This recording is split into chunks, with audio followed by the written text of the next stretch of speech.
சாதனை புரிய வேண்டும் என்று சிந்தித்து சாதனை என்ற வழியில் நடக்கும் எல்லா இளைஞர்களுக்கும் வாழ்த்துக்கள் கூறி முயன்றால் முடியும் என்ற இந்த பதிவை உங்கள் முன் சமர்ப்பிக்கிறேன். இந்தியா ரொம்ப இளமையான இந்தியான்னு சொல்றதுக்கு காரணம், சின்ன வயசுக்காரங்க நிறைய பேர் இருக்காங்க சொல்லி டேட்டா சொல்லுது.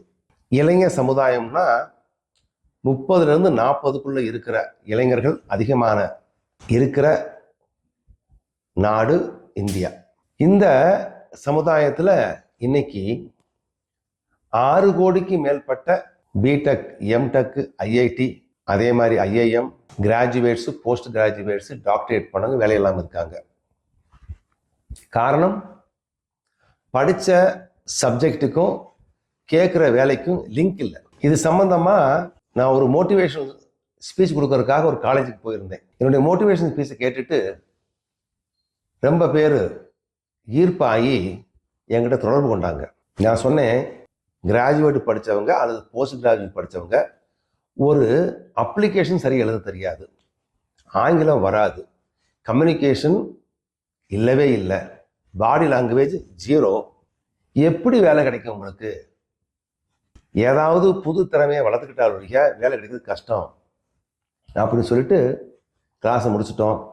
நிறையா பிள்ளைங்க வந்து, ஆமாம் சார், நாங்கள் படித்த படிப்புக்கும் வேலைக்கான தகுதிக்கும் நிறைய வித்தியாசம் இருக்குது, என்ன செய்யறதுன்னு தெரியலன்னு சொன்னாங்க. அதில் 1-2 பையங்க அடிக்கடி என்னை சந்திக்கிறது வழக்கம்.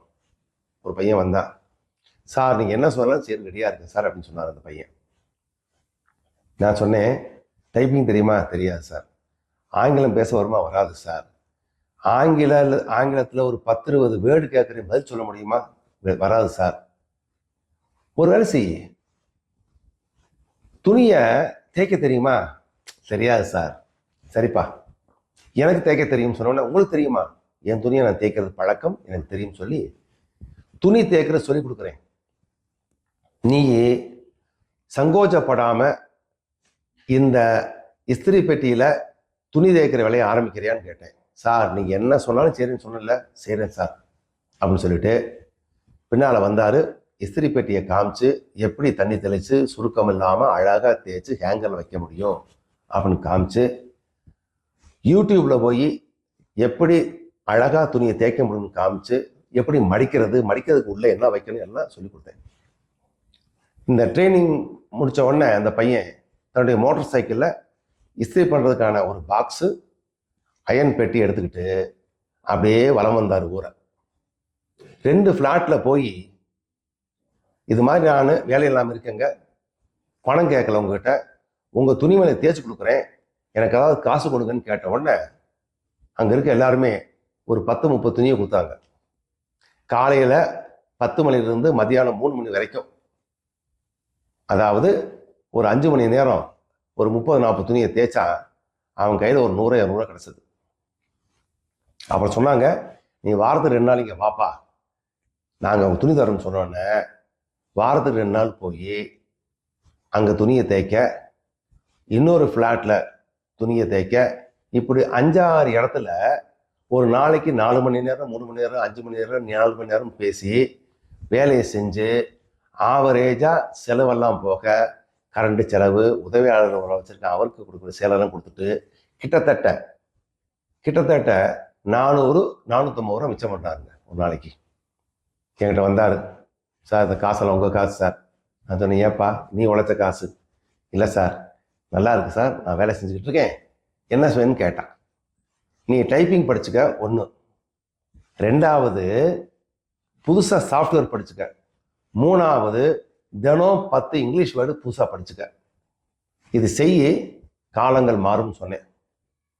என்ன பண்ண பாருங்க, இந்த பையன் துணி தேய்க்கிற இடத்துல சும்மா இருக்கிறதுக்கு பதிலாக ஒரு வேர்டை பார்த்துக்கிடுவாரு, அப்படியே தேய்க்கிறாரு. ஆங்கில வேர்டை பார்க்க மனனம் பண்ண, அது சம்பந்தமான வேர்ட்ஸ் சென்டென்ஸ் தயார் பண்ண, ஆங்கில வேர்டை பார்க்குறாரு, மனனம் பண்ணுறாரு, ஒரு சென்டென்ஸ் தயார் பண்ணுறாரு, தனக்கு சொல்லிக்கிறாரு. இப்படிமா ஒரு 2-3 மாதம் பொழுது ஓடிச்சுங்க. யார்ட்டும் கையேந்தலை.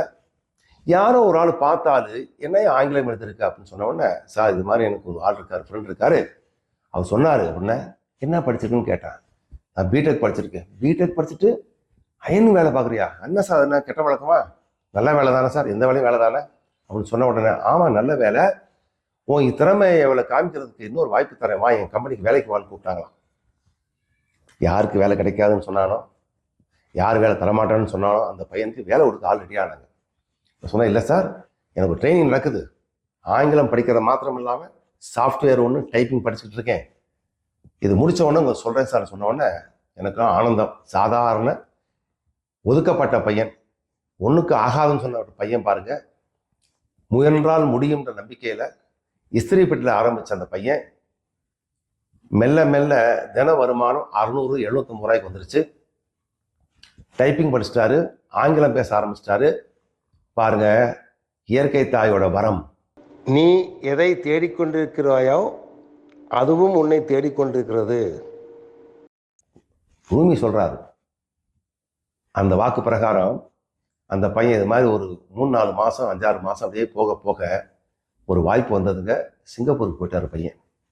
சிங்கப்பூரில் போய் அருமையாக அழகாக சூப்பராக வேலை செய்கிறாருங்க, சந்தோஷமாக இருக்கிறாரு. வேற என்ன வேணும் எனக்கு?